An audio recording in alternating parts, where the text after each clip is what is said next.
ઝારખંડમાં સરકારી ભરતી પરીક્ષાઓમાં કથિત ગેરરીતિઓને લઈને વિદ્યાર્થીઓનો વિરોધ ચાલુ છે। 10 ઓગસ્ટે વિરોધકર્તાઓ વિધાનસભાનો ઘેરાવ કરવા માટે કૂચ કરી રહ્યા હતા અને સરકારનો એ દાવો છે કે તેણે વિદ્યાર્થીઓની લગભગ 98% માંગણીઓ સ્વીકારી લીધી છે। એટલે આજનો આખો આ ઘટનાક્રમ, પરંતુ વિદ્યાર્થીઓ આ દાવો સ્વીકારી રહ્યા નથી। સૌથી મોટો વિવાદ છે Jharkhand staff selection commission CGL પરીક્ષા રદ કરવાનો અને સમગ્ર મામલાની CBI તપાસનો એ માંગ એ મૂકવામાં આવી છે। ત્યારે આ આંદોલન સાથે જોડાયેલા પ્રશ્નોને સમજવાનો આજે પ્રયત્ન કરવો છે ગ્રાફિક્સના માધ્યમથી। જેમ કે આંદોલન કેમ થઈ રહ્યું છે, કોણ ચલાવી રહ્યું છે આંદોલનને, કોણ મુખ્ય ચહેરો છે, આંદોલનમાં કઈ કઈ પરીક્ષાઓ એ વિવાદના દાયરામાં છે, વિદ્યાર્થીઓની મુખ્ય માંગો કઈ કઈ છે, કઈ કઈ માંગોને આધારે વિદ્યાર્થીઓ અત્યારે આ વિરોધ પ્રદર્શન જબરદસ્ત રીતે કરી રહ્યા છે, પરિણામો પણ મળી રહ્યા છે, સરકારે વિદ્યાર્થીઓની કેટલી માંગોને માની લીધી છે, શું એક્શન જવાબદારો સામે લેવામાં આવ્યા છે, આ બધા જ સવાલોના જવાબ આજે મેળવીશું।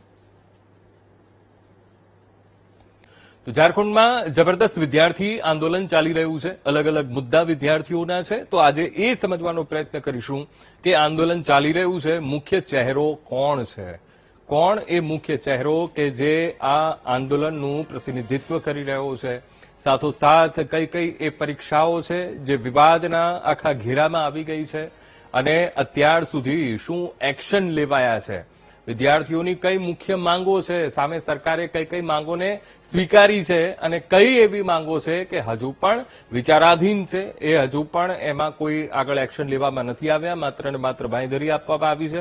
આ બધી જ બાબતોને સમજીશું। ત્યારે સૌથી પહેલા એ જાણીશું કે આંદોલનનો મુખ્ય ચહેરો એ કોણ છે, તો એ ગ્રાફિક્સના માધ્યમથી સમજીએ। તો આંદોલનનો આ મુખ્ય ચહેરો દેવેન્દ્રનાથ મહતો રાંચીના એક નાના ગામના એ વિદ્યાર્થી નેતા છે। નાના એવા ગામમાંથી તેઓ આવે છે અને રાંચીની ડોક્ટર શ્યામા પ્રસાદ મુખર્જી યુનિવર્સિટીમાંથી તેમણે ઉચ્ચ શિક્ષણ તેમણે હાંસિલ કર્યું છે। સાથોસાથ સંસ્કૃત, કુર્માલી, આદિવાસી અને પ્રાદેશિક ભાષાઓમાં અનુસ્નાતકની પણ તેમણે ડિગ્રી એ હાંસિલ કરી છે દેવેન્દ્રનાથ મહતોએ। 2015 થી વિદ્યાર્થી વિરોધ પ્રદર્શનોમાં તેઓ સામેલ થયા। 2015 થી અલગ અલગ મુદ્દા સાથે વિદ્યાર્થી પ્રદર્શનો જે આંદોલનો થઈ રહ્યા છે તેમાં તેઓ પ્રતિનિધિત્વ કરી રહ્યા છે, તેઓ આગળ આવી રહ્યા છે અને શિષ્યવૃત્તિ, પેપર લીક, ભરતી નિયમો અને અનામત નીતિઓ સંબંધિત મુદ્દાઓ એ હંમેશાથી ઉઠાવતા આવ્યા છે। 2015 થી તેઓ ચર્ચામાં ખાસ એ રહ્યા છે। 2024માં રાંચી બેઠક પર JLKMના બેનર હેઠળ તેમણે ચૂંટણી પણ એ લડી હતી અને સારું એવું માર્જિન પણ તેમણે કવર કર્યું હતું। સાથોસાથ વિદ્યાર્થી આંદોલનો અને વિરોધ પ્રદર્શનોમાં સામેલ થવા બદલ તેમના ઉપર 11 કેસ પણ એ ચાલી રહ્યા છે। એ 11 કેસમાંથી પણ તેઓ અત્યારે નીકળી રહ્યા છે। હવે ઝારખંડમાં વિદ્યાર્થી આંદોલન કેમ, આ સવાલ એટલા માટે થઈ રહ્યો છે કારણ કે ભરતી પરીક્ષાઓના આયોજન અને પરિણામમાં સતત અનિયમિતતા એ ત્યાં ઝારખંડમાં ઊભી થઈ। તેના કારણે જે પરીક્ષાઓ આપતા વિદ્યાર્થીઓ છે તેમાં રોષ ભભૂકી ઉઠ્યો છે। અને કઈ પરીક્ષા છે, તો એ 14મી ઝારખંડ સિવિલ સર્વિસીસની જે પરીક્ષા છે એ પરીક્ષાઓ સામે સવાલ વિદ્યાર્થીઓ ઉભા કરી રહ્યા છે। તેની અનિયમિતતાને સાથે સાથે પારદર્શિતાને લઈને પણ સવાલો ઉભા કરવામાં આવી રહ્યા છે। ભરતી પ્રક્રિયામાં પારદર્શિતા સામે આક્ષેપ વિદ્યાર્થીઓ કરી રહ્યા છે અને એટલા માટે જ વિદ્યાર્થીઓમાં રોષ એટલો વધી ગયો છે અને આંદોલન સ્વરૂપે અત્યારે આપણને એ રોષ જોવા મળી રહ્યો છે।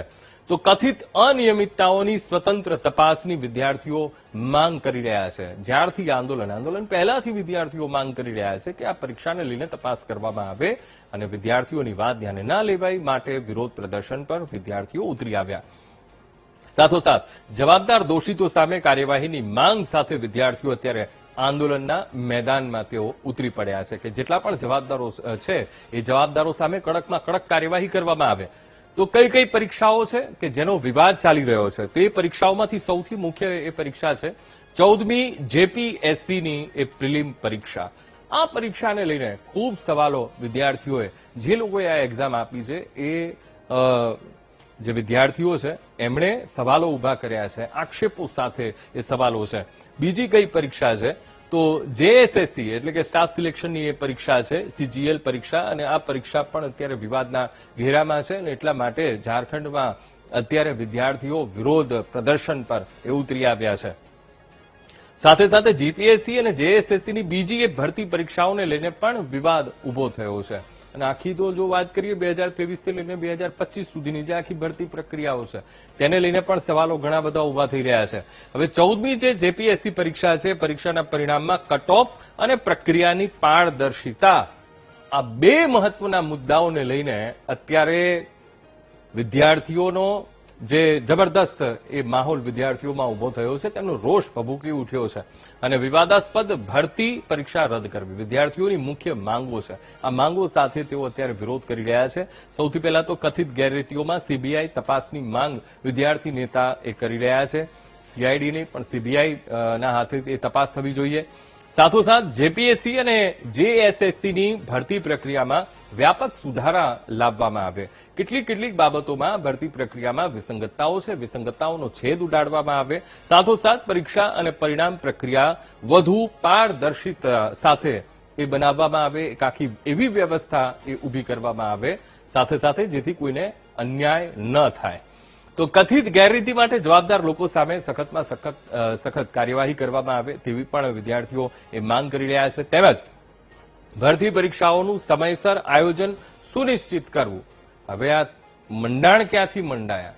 કારણ કે સતત અનિયમિતતા, તેના કારણે વિદ્યાર્થીઓનો રોષ અત્યારે રસ્તા ઉપર ઉતરી આવ્યો છે. પરિણામ અને નિમણૂક પ્રક્રિયામાં વિલંબ અટકાવવો. કારણ કે પરિણામો તો કદાચ માની લો પરિણામ આવી ગયા, પણ સાથોસાથ એ આખી પ્રક્રિયા પણ ગૂંચમાં પડે છે, જેના કારણે પણ વિદ્યાર્થીઓનો રોષ અહીંયા દેખાઈ રહ્યો છે. સરકારે કઈ માંગ સ્વીકારી, જે વાટાઘાટો થઈ, તો એની ફળશ્રુતિ શું? તો વિવાદિત 3 પરીક્ષાઓ રદ કરી છે. તો કઈ એ 3 વિવાદિત પરીક્ષાઓ છે? તો સૌથી પહેલી છે 14મી જેપીએસસીની એ પ્રિલિમ પરીક્ષા. તો આ જે પ્રિલિમ પરીક્ષા છે એ રદ કરી દેવામાં આવી છે. સૌથી પહેલો એ નિર્ણય એ લીધો છે સરકારે. 2023 અને 2025ની જે બેકલોગ પરીક્ષા છે, સીજીએલ પરીક્ષા, એ પરીક્ષા પણ રદ કરવી પડી છે. આ નિર્ણય લીધો છે સરકારે. સાથોસાથ ટીડીપીએલ દ્વારા લેવામાં આવતી તમામ પરીક્ષાઓની સીઆઈડી અને ઈડી તપાસ કરશે. હવે આ જે ટીડીપીએલ છે, એક ટીડીપીએલ એજન્સી છે અને સ્ટેટ ગવર્મેન્ટ એ એજન્સીને આખી એ પ્રક્રિયા કરવા માટે એ એજન્સીને રોકી છે કે આ પરીક્ષાઓ તમારે લેવાની છે, એની ડિઝાઇન તૈયાર કરવાની છે અને સીઆઈડી ગુનાહિત પાસાઓની તપાસ કરશે એવી પણ માંગ મૂકવામાં આવી. અને હમણાં જ આપણે જોયું કે સીઆઈડી તપાસનો ધમધમાટ તેજ કર્યો છે અને તેના ચેરમેનને પણ ધરપકડ તેમની કરી લેવામાં આવી છે. હવે નાણાકીય અનિયમિતતાઓ અને ગેરકાયદેસર વ્યવહારો માટે ઈડી તપાસની પણ ભલામણ કરવામાં આવી છે અને સાથોસાથ એ પણ આગળ એ તપાસમાં જોડાશે. સાથોસાથ ફાસ્ટ ટ્રેક કોર્ટની સ્થાપના કરવામાં આવશે. આ જે બધા કેસ છે એ કેસ ફાસ્ટ ટ્રેક કોર્ટમાં ચાલશે અને ફટાફટ તેના ચુકાદાઓ આપવામાં આવશે અને જવાબદારોને સખતમાં સખત કાર્યવાહી તેમની વિરુદ્ધ કરવામાં આવશે. 90 દિવસની અંદર આરોપીઓ સામે ચાર્જશીટ દાખલ કરવામાં આવશે એવી એક ન્યાયિક વ્યવસ્થા ઉભી કરવામાં આવશે, એ પણ સરકારે સ્વીકાર્યું છે. સાથોસાથ જરૂરી સુધારાઓની ચર્ચા કરવા માટે સરકાર નિષ્ણાતોની એક સમિતિની પણ રચના કરશે કે ક્યાં કેવા પ્રકારના સુધારા કરવાની અહીંયા તાતી જરૂરિયાત છે. તેમજ આ જે સરકારે મુખ્ય માંગો સ્વીકારી છે અને અત્યાર સુધીમાં કાર્યવાહી શું થઈ છે એ પણ સમજવી અહીંયા ખૂબ જરૂરી છે. તો આયોગના 3 સદસ્ય અજીતા ભટ્ટાચાર્ય, અનિમા હાંસદા, જમાલ અહેમદ, કે જેમનું આ 3 જે સદસ્યો છે આયોગના, એ 3 સદસ્યોના રાજીનામા લઈ લેવામાં આવ્યા છે. સાથોસાથ રાજ્યપાલે રાજ્ય સરકારની ભલામણના આધારે આ નિર્ણય લીધો અને આયોગના એ 3 જે સભ્યો છે એ 3 સભ્યોના રાજીનામા લઈ લીધા છે. સાથોસાથ સીઆઈડી ટીમ સોમવારે ડોક્ટર અજીતા ભટ્ટાચાર્યને બોલાવવાની છે અને તેમને પૂછપરછ પણ કરશે. મંગળવારે ડોક્ટર અનિમા હાંસદા એની પણ પૂછપરછ કરશે. સાથોસાથ બુધવારે ડોક્ટર જમાલ અહેમદ તેની પણ પૂછપરછ કરશે. આ 3 સભ્યો અને આ 3 સભ્યોની પૂછપરછ કરવામાં આવશે. સાથોસાથ અગાઉ તપાસ એજન્સીએ જેપીએસસીના ભૂતપૂર્વ ચેરમેનની પણ પૂછપરછ કરી. 5 વખત તેમને બોલાવવામાં આવ્યા હતા પૂછપરછ માટે અને આજે સીઆઈડીએ ધરપકડ પણ તેમની કરી લીધી છે. ભૂતપૂર્વ મુખ્ય સચિવ એલ બ્યાંગટેની 4 રાઉન્ડમાં પૂછપરછ એ કરી હતી. 4 રાઉન્ડ અને 4 રાઉન્ડમાં દરેક તબક્કામાં તેમની પૂછપરછ કરવામાં આવી હતી અને મુખ્ય સચિવ ઓફિસના કોમ્પ્યુટર ઓપરેટર જેની પણ કડક પૂછપરછ તેની પણ ધરપકડ કરી લેવામાં આવી છે અને પરીક્ષાનું જે આયોજન કરતી જે એજન્સી છે એ એજન્સીનો એકાઉન્ટન્ટ પણ રડારમાં છે, તેની પણ કડક હાથે પૂછપરછ કરવામાં આવી રહી છે. તો આ એક્શન એ ગવર્મેન્ટ દ્વારા લેવામાં આવ્યા છે, પણ હજુ આંદોલન કઈ દિશામાં જશે એ આવનારો સમય એ બતાવશે. તો અત્યારે તો આંદોલન ચરમસીમા ઉપર જોવા મળી રહ્યું છે. એક ધરપકડ તો થઈ ગઈ છે, સીઆઈડીએ એક્શન મોડમાં આવીને એ અધિકારીની ધરપકડ કરી લીધી છે. હવે આવનાર સમયમાં જોવું રહ્યું કે પરિણામ કઈ દિશામાં આવે છે. એક તરફ આંદોલન ચાલી રહ્યું છે, એક બાદ એક ધરપકડ પણ એ થઈ રહી છે અધિકારીઓની. સાથોસાથ જે 3 અધિકારીઓ છે એમની તબક્કાવાર પૂછપરછ પણ કરવામાં આવશે એવી ચોખ્ખી બાંયધરી આપવામાં આવી છે.